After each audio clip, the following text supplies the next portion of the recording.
All right, guys, let's have a little fun and compare.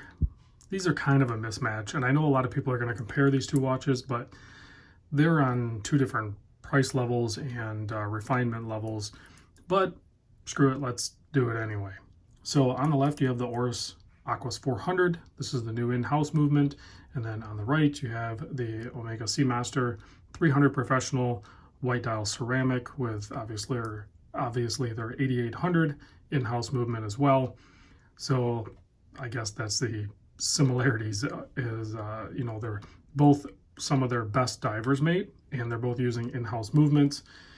Other than that, they're totally different, really. I mean, the size-wise, they're similar, and I think value for the price that you pay for each one of these are both on the same plane, if you will. They're not. I don't think you can compare the two price-wise, because on the left you're looking at $3,500 retail, on the right you're looking at $5,200 retail.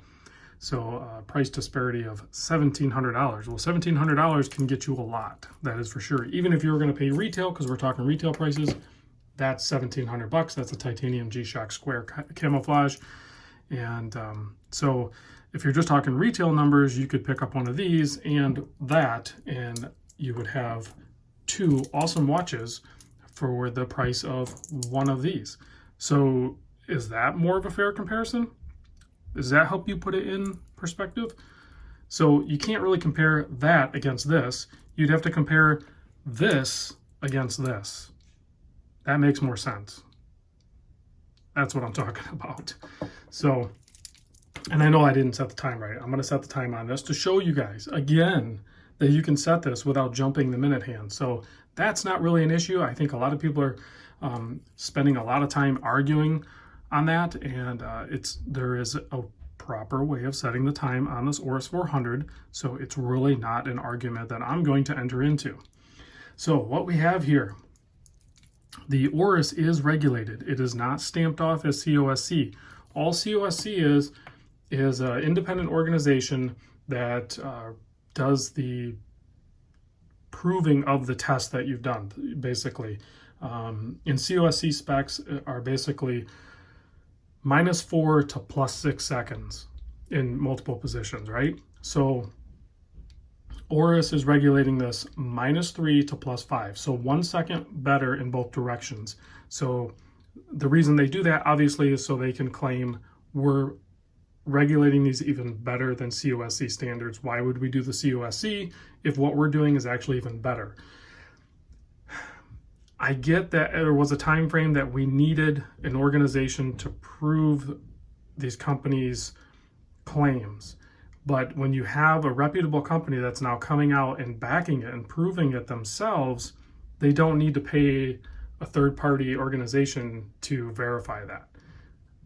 They've done it. It's better. I don't need that COSC on there. There is cases where I do want that, but when a brand has their own in-house movement and then they show it and they prove it, and then I can prove it on my time grapher, I'm good with that. I don't need that additional piece of paperwork.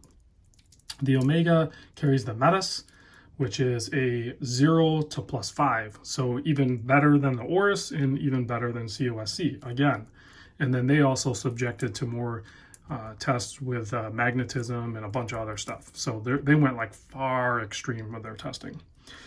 So that's, as far as accurate, both these watches are going to be excellent performers in that department.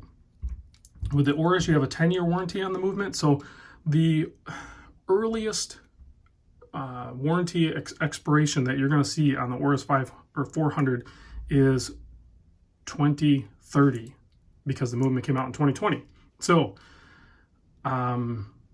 most people I know don't even keep their watches 10 years. So the whole time you're going to own this watch, it's going to be under warranty. And then if you tend to keep your watches even further than that, I'm sure you're going to be okay. It'll be fine. With the Omega, you have a 5-year warranty. So warranty for me on either one of these, they're both plenty. I'm not going to have an issue with it. Some of the big changes I noticed, obviously, is the power reserve. You have a 120-hour twin barrel on the Oris. You have a 55-hour on the Omega. Honestly, guys, I am fine with standard ETA 2824s with like 38, which is actually closer to like 40-hour power reserve. I am fine with that. 55 is even better. 120, now you're borderline ridiculous. I don't need 120-hour. That's like, for me, that is something I would expect in a watch that is a little more specially geared towards a long power reserve, not a diver. So it would be nice, and I don't know if this is in the realm of reality, if Oris could dumb down the 400. Is there a way they can just do a single barrel in it and do a 60-hour power reserve? And I mean, I guess, I don't know if that really makes sense, but if that would solve some other issues or whatever, I don't know. 120 is excessive. I don't need it, but cool, you did it, I guess. Not only did they do it, but they also did it with a 4 hertz sweep. So it's still running at 28,800, whereas the Omega and a lot of companies, when they extend the power reserve, they actually slow the movement down. So this one's running at 25,200. Anti-magnetic properties. The Oris is tested to 2,250 Gauss, I believe, for like 10 seconds, and it doesn't affect it. So everyday use, guys, most of us are not subjecting our watches to extremes greater than that. However, the Omega movement, the 8800, can sustain 25,200, which is, or no, that's the beat rate, I'm sorry. 15,000 Gauss on the 8800. I wrote down a lot of numbers, so excuse my babbling. So 15,000 is basically ridiculous. Short of like throwing in this in an MRI machine or something like that, you are going to be fine. You're not going to magnetize your Omega movement. You're good with that. So now we did talk retail numbers, right?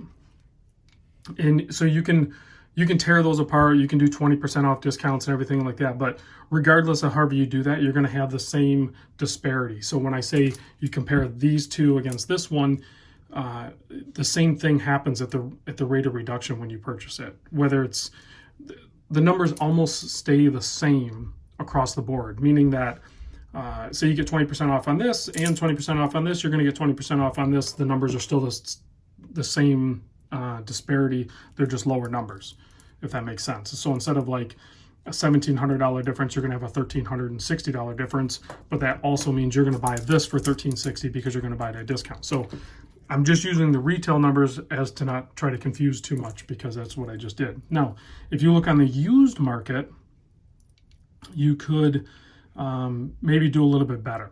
Basically, probably push it closer to 25 to 30% off retail. So, but again, you're going to have the same exact scenario. Maybe a little bit more drop on the Oris in the used market than you would on the Seamaster and even the G-Shock. So, I know I babbled a lot, guys, and we didn't talk about anything that you didn't already know. So let's do some close-ups and just show them next to each other.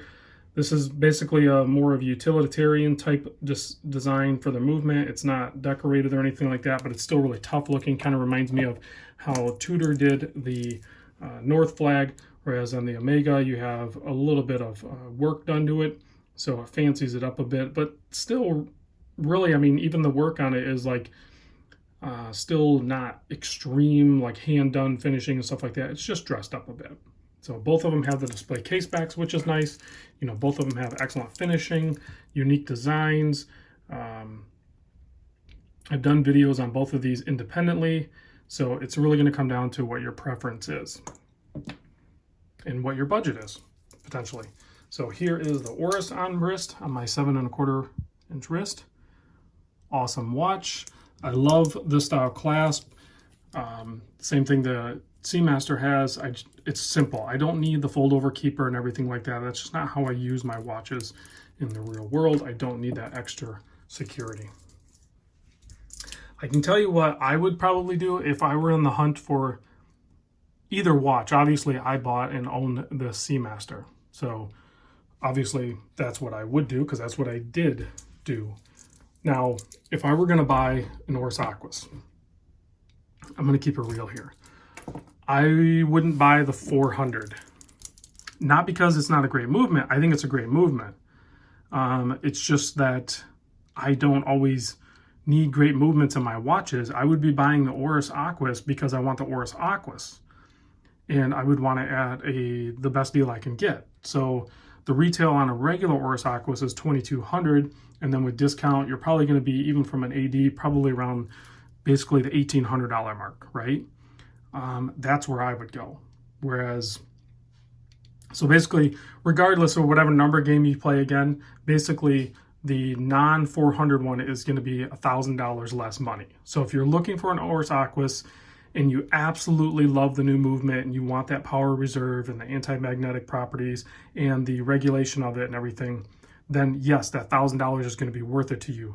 Now, you only have this colorway so far. They don't have a bunch of other colorways in it. I would spend $1,000 less. If it's not as accurate as you'd like it to be, take it to a watchmaker, have it regulated, and save yourself $1,000. That's personally what I would do. I like the titanium one. Now, to kind of show you guys that you don't need to, so you go past and then you go back. That's called back setting, okay? And you really probably should be doing this with all the movements. And then the minute hand will not jump. You can accurately set your Oris Aquis 400 every time, no problem. That's how you set it. I made a video on it. I showed you. It works. All right, let's kill the lights, do the loom. I know this video went long and we didn't really get anywhere with it, but regardless, these are two awesome watches and you're not going to go wrong with either one. Depends on what style you're looking for, what your budget is, all of that. So what your goals are. They could even coexist. You can own both of these. And at some point I will own the titanium Oris Aquis. But for now, Seamaster stays on rest.